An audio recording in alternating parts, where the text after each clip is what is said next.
विकास के लिए आए अरबों रुपया।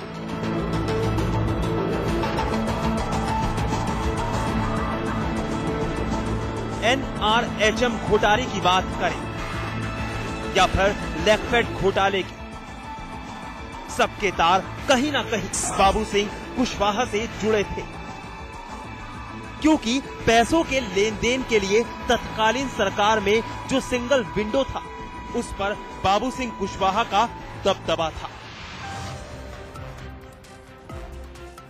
अरबों का खजाना लूटने के लिए कुशवाहा ने अपने रिश्तेदारों बनवारी लाल कुशवाहा, शोभा रानी कुशवाहा, बलदेव सिंह कुशवाहा, शिवराम कुशवाहा, सत्येंद्र कुशवाहा, बालकृष्ण सिंह कुशवाहा, कन्हैया लाल कुशवाहा के नाम से करीब 2 दर्जन से ज्यादा फर्जी कंपनियां बनाई।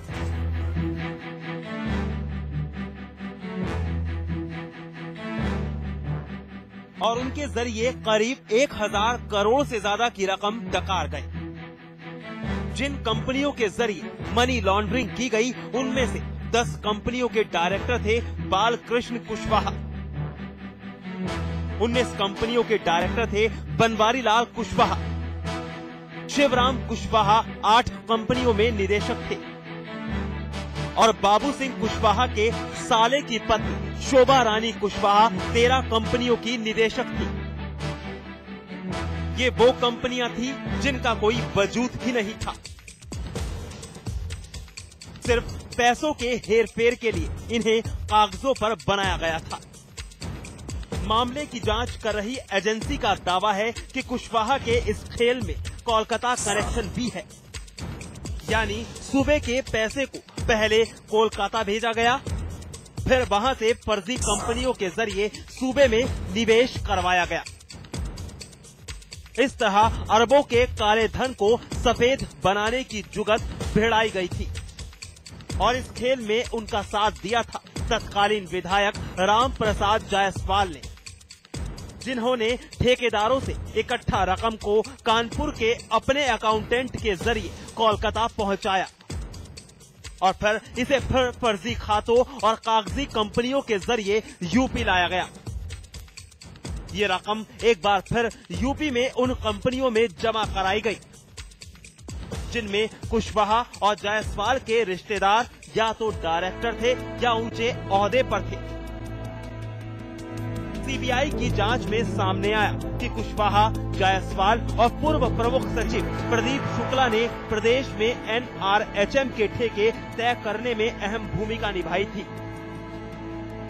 134 जिला अस्पतालों के अपग्रेडेशन से जुड़े मामले में सीबीआई ने कुशवाहा और जायसवाल को आरोपी बनाया है। इस तरह मायावती के करीबी रहे कुशवाहा ने अरबों के मायाजाल के जरिए सूबे को जमकर चूना लगाया। राहुल तिवारी, लखनऊ समाचार प्लस।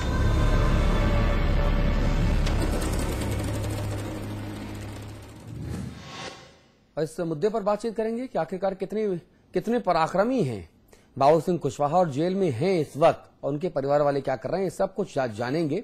हमारे साथ अमिताभ अग्निहोत्री जी मौजूद हैं। आप समाचार प्लस न्यूज नेटवर्क के मैनेजिंग एडिटर हैं, स्वागत है आपका। धन्यवाद। लखनऊ लेके चलेंगे आपको। रविदास मेहरोत्रा जी हैं, आप वरिष्ठ समाजवादी पार्टी के नेता हैं। सुभाष मिश्रा जी हैं, आप वरिष्ठ पत्रकार हैं और बुंदेलखंड में बहुत सारा काम किया है और बाबू सिंह कुशवाहा साहब की नस नस से वाकिफ हैं, अगर ऐसा कहें तो गलत नहीं होगा।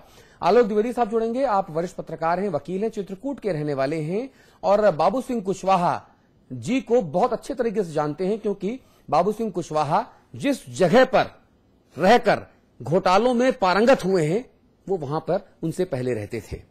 अमिताभ जी, जो ये गड़बड़ झाला है, जो ये आंकड़े हम दिखा रहे हैं, कितनी सफाई से लखनऊ से उत्तर प्रदेश के अलग अलग हिस्सों से पैसे को पहले कोलकाता और बाकी जगह ट्रांसफर किया गया, बाद में कोलकाता और बाकी जगहों से प्रदेश में फिर निवेश किया गया, दो जगह कमीशन लिया गया कि अगर NRHM घोटाले का पैसा नोडल सेंटर गया तो उसमें भी बाबू सिंह कुशवाहा ने कमीशन खाया। नोडल सेंटर से अगर किसी कंपनी को काम के लिए पैसा निर्गत किया गया तो वहां पर भी कमीशन खाया, कमीशन दर कमीशन खाई, कमीशन खोरी खाई बाबू सिंह कुशवाहा ने। देखिए, दो तीन चीजें मुझे हमेशा से हैरान करती रही। हाँ। जो लोग स्कूली शिक्षा नहीं पाए, मैं स्पेसिफिकली बाबू सिंह की बात नहीं कह रहा, जिन लोगों ने स्कूल का मुंह भी नहीं देखा, हाँ। ये कुर्सी को मैं आदाब करता हूं, इसमें ऐसा करंट होता है कि आदमी के सारे प्रज्ञा चक्षु खोल देती है। वो देश में और विदेश में पैसा जमा करने का तरीका सीख लेते हैं। हम 25 साल पत्रकारिता करने के बाद आज भी बैंक में कोई फॉर्म भरना हो तो उलझन में पड़ जाते हैं कि क्या बवाल है भाई। हमारे दस्तखत नहीं मिलते, बार चेक पर बदल जाते हैं, एटीएम का पासवर्ड भूल जाते हैं। लेकिन ये लोग जिनका जीवन का पूरा विकास चक्र गांव में बीत गया, वो लोग रातों रात इतने पारंगत हो जाते हैं कि वो स्विट्जरलैंड में बैंक का पता ढूंढ लेते हैं। वो कंपनियों के खेल को समझ जाते हैं, शेयर और डिवेंचर के खेल को समझने लगते हैं, दलाल स्ट्रीट को समझने लगते हैं। मैं हैरान हूं, ये कैसी प्रतिभा है जिसका विस्फोट कुर्सी पर आते हो जाता है। हाँ। पूरी जिंदगी साइकिल पर चले, बोरा ढोया कंधे पर, भैंस चराई, और रातों रात पता लगता है कि वो ये भी जान लेते हैं डायरेक्टर कैसे बना जाता है, मेमोरेंडम ऑफ अंडरस्टैंडिंग कैसे फाइल होगा, और सेबी में कंपनी की रिपोर्ट कैसे जाएगी, और नंबर 1 और नंबर 2 कैसे होगा पैसा, ये भी जान लेते हैं। हाँ। तो ये जो तरीका है, ये तरीका ये बताता है कि सत्ता व्यक्ति को ऐसे अवसर उपलब्ध कराती है जहां वो अपने पद का दुरुपयोग करके पैसा पैदा कर सके। हाँ। और जब उसके पास पद आ जाता है, अधिकार आ जाते हैं, तो उसके पैसे के निवेश की बुद्धि देने वाले लोग अपनी सेवा खुद अर्पित करने के लिए लाइन लगा के आ जाते हैं। क्योंकि जिन लोगों ने कभी पोस्ट ऑफिस में खाता नहीं खोला, इतनी अकल नहीं थी कि पोस्ट ऑफिस में भी खाता कैसे खोले, वो लोग आप देखिए कि पता लगता है 13-13, 15-15 कंपनियों में डायरेक्टर हो जाते हैं। 3 उपनाम थे मायावती जी के शासन में, आनंद, मिश्रा और कुशवाहा।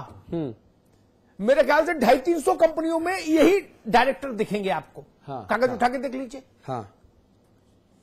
जो भारत सरकार का कंपनी मामलात का मंत्रालय है, उसके कागजात पर नजर डालिए तो उत्तर प्रदेश में जितनी कंपनियां बनी उनमें यही 3 लोग आपको मोर और लेस डायरेक्टर मिलेंगे। तो इससे एक बात साबित होती है कि जो महिला कभी, अब बाबू सिंह कुशवाहा के साले की पत्नी, वो मुझे नहीं लगता कि कभी चौके चूल्हे से बाहर गई होंगी। हाँ। लेकिन वो भी 13 कंपनियों में डायरेक्टर हो गई। हाँ। वो भी जान गई कि ये खेल क्या है। तो लूट का कितना विभत्स चेहरा, लूट का कितना गंदा चेहरा इस प्रदेश ने देखा। मैं ये नहीं कहता कि पहले की सरकारें ईमानदार थी, ठीक है, ईमानदार होती तो प्रदेश का चेहरा बदल गया होता, लेकिन जितने खुल्लम खुल्ला बेईमानी, लूट खसोट और भ्रष्टाचार, हाँ, आर्थिक भ्रष्टाचार, कदाचार जिसको मैं कहूं, वो उस दौर में हुआ, हाँ, उतना शायद उत्तर प्रदेश की आंखों ने कभी नहीं देखा था। सुभाष मिश्रा जी के पास चलेंगे। सुभाष मिश्रा जी, बुंदेलखंड से बहुत करीबी नाता रहा है, कई सारी खबरें कवर करने आप वहां जाते रहे हैं, इंडिया टुडे की तरफ से हो या न्यू इंडियन एक्सप्रेस की तरफ से हो या इंडिपेंडेंटली हो, चाहे ददुआ के इंटरव्यू की बात करें या तमाम दूसरे असाइनमेंट्स की बात करें, बुंदेलखंड को तकरीबन जिया है आपने। बाबू सिंह कुशवाहा जैसे लोग बुंदेलखंड में बहुत सारे हैं।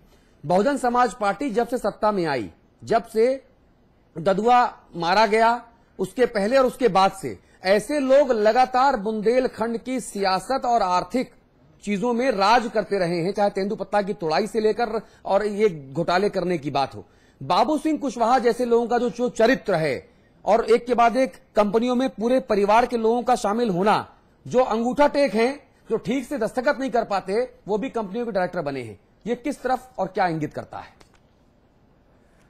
ये अतुल जी, मैं कहूंगा कि जैसे अग्निहोत्री जी ने एक बात पिछले चर्चा के दौरान बहुत बढ़िया कही थी कि ये जनता है जो राजपाट सब इनोसेंटली आपको दे देती है और विश्वास करके देती है कि आप शायद प्रदेश का भला करेंगे, जनता का भला करेंगे, लेकिन होता हमेशा उल्टा है।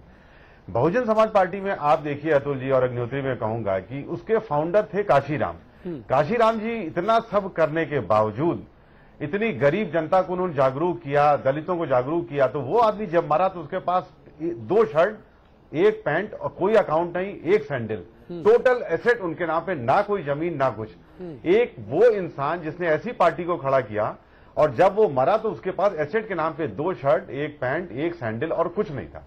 उस पार्टी में आप ये देखिए कि जितने भी, अभी आपने कहा अग्निहोत्री जी बहुत बढ़िया बात कही कि कोई मिश्रा, कोई कुशवाहा, कोई तिवारी, कोई मिश्रा, आप देखिए कि सब लोग ने ले जाके पार्टी को कहां पे खड़ा किया और सबने मतलब उसके नाम पे, दलितों वंचितों के नाम पर अपने जेब भरे और अपने परिवार वालों के जेब भरे। ये कोई संभव सकता था?